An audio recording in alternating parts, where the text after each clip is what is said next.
Hi kids, I am Mrs. Hattingh, and I was wondering if you have had a few extra worries the last few weeks with all the virus talk going around and not being at school, learning from home. Everything is just so different. There must be a few extra worries we don't usually have. And that might put you in another zone, like in the blue zone when we're sad, or in the yellow zone when we're feeling a bit anxious. And we all know we really need to be in the green zone, the ultimate zone for learning.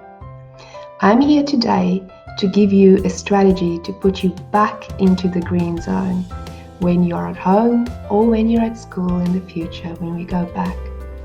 So, what we are going to do today is we're going to read a story and then we are going to create something. So, our story is going to be the worry box. And then we are going to create our own worry box. And this story will explain what the worry box does for us. Let's read about the worry box in our story, The Worry Box by Suzanne Chiew. High up on his thinking spot, Murray Bear looked out across the valley. "Here you are," called his sister Millie. "It's time for lunch." "I'm not hungry," Murray sighed. "You're always hungry," giggled Millie. "Come on, or we'll be late meeting Alfie at the waterfall." "I don't want to go," snuffled Murray. "What if the waterfall's too loud? What if it's so big that I get whooshed away?" Millie squeezed Murray tight. "Waterfalls are big and loud," she said, "but they're also beautiful." "I won't get whisked away?" asked Murray. "Not with me holding your paw," said Millie firmly. Murray thought for a moment, then nodded. "Sharing worries always makes them feel smaller," Millie comforted as they headed for home. When the very last sandwich was eaten, Millie had a secret to share. "This is my worry box," she smiled. "When something's worrying me, I write it down. Then I put it inside."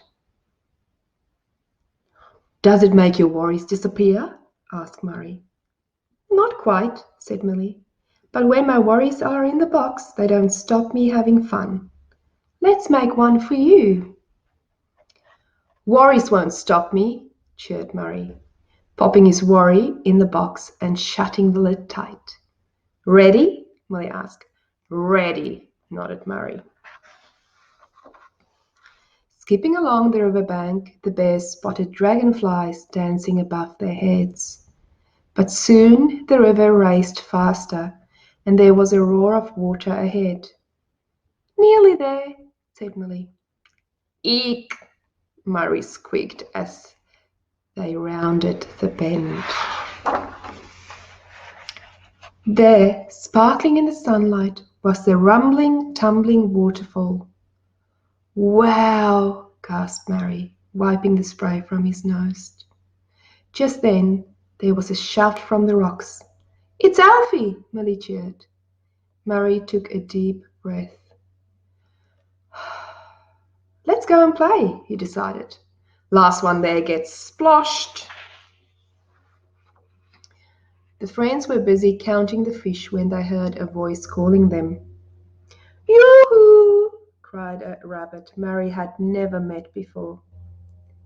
"It's my cousin Lara," beamed Alfie. Suddenly Murray felt very shy. Lara scrambled to the top of the rocks. "I want to go even higher," she announced, looking at an oak tree growing on the bank. "Let's climb to the top of that." The friends raced off, all except Murray, who was beginning to worry. "Oh dear," he sniffed. Murray wanted to join in, but his tummy felt very tight. Then he remembered. "My box!" he said.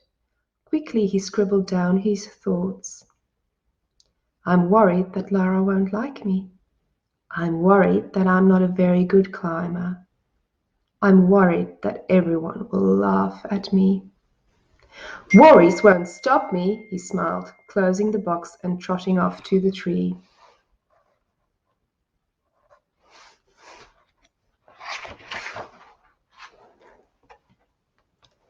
Up, up, up, Murray climbed. Come higher, called Lara. You can see the sea. But Murray had spotted a hole in the trunk. There, inside, was a nest of fluffy owl chicks. Look what I found, Millie, he whispered. All afternoon long, the friends played until it was time to go. Oh, bother, Millie huffed. I've lost my backpack. Everyone hunted high and low till they found the backpack hidden in the reeds. Just in time, said Alfie. The sun is starting to set. Hurry, Lara squeaked in panic. We have to get home. Why? What's wrong? Asked Alfie. Lara's whiskers quivered. We won't see where we're going. We'll be late for bedtime and I don't like the dark. Murray held Lara's paw. Sharing worries make them feel smaller and less scary, he told her. See, I keep mine in a special box. He gave her a scrap of paper and a pencil. You can put yours in too, Murray smiled. Lara stayed by Murray's side as they walked through the wood. Follow the fireflies, Murray said. They like nightlight to show us a path. Eek, Lara squeaked as an owl hooted overhead. It's okay, whispered Murray. It's Mr. Owl saying good night. Across the treetops, the friends heard a hoot in reply. Soon they reached Alfie's house, just in time for bed. Alfie beamed. Good night, everyone, said Lara, and thank you, Murray, for being such a good friend. High up on his thinking spot, Murray and Millie looked out across the valley. Thanks for showing me the waterfall, said Murray. It wasn't too big or too loud? Asked Millie. It was both, giggled Murray, but it was also great fun. I can't wait until we go again. I hope you liked the story about Murray and his worry box.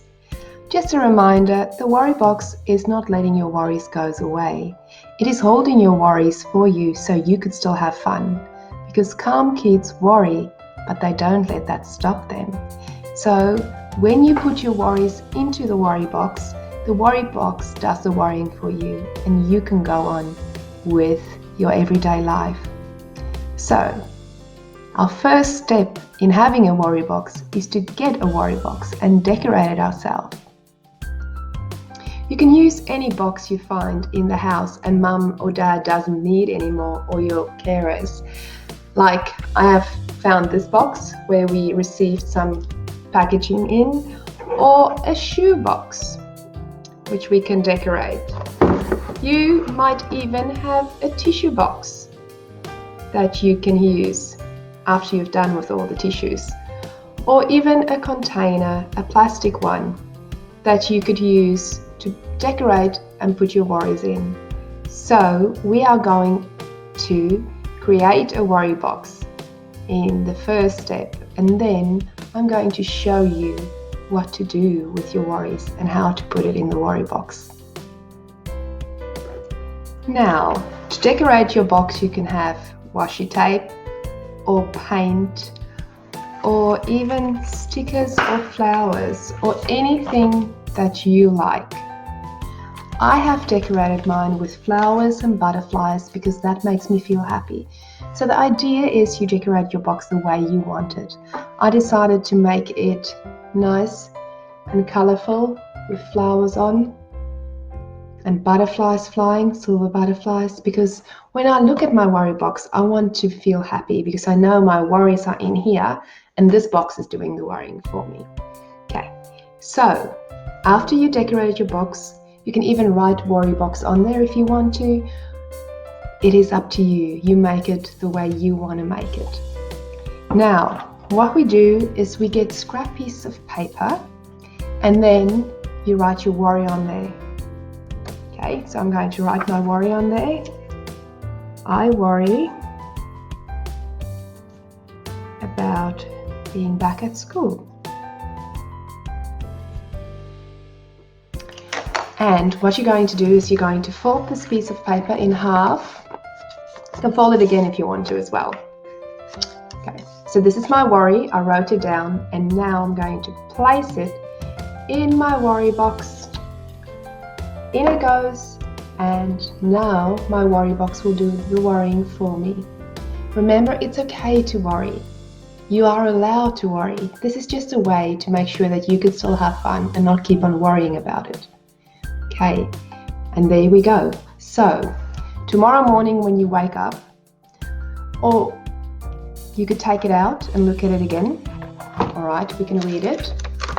If you are still worried about that worry, you fold it up again and you put it back in your box.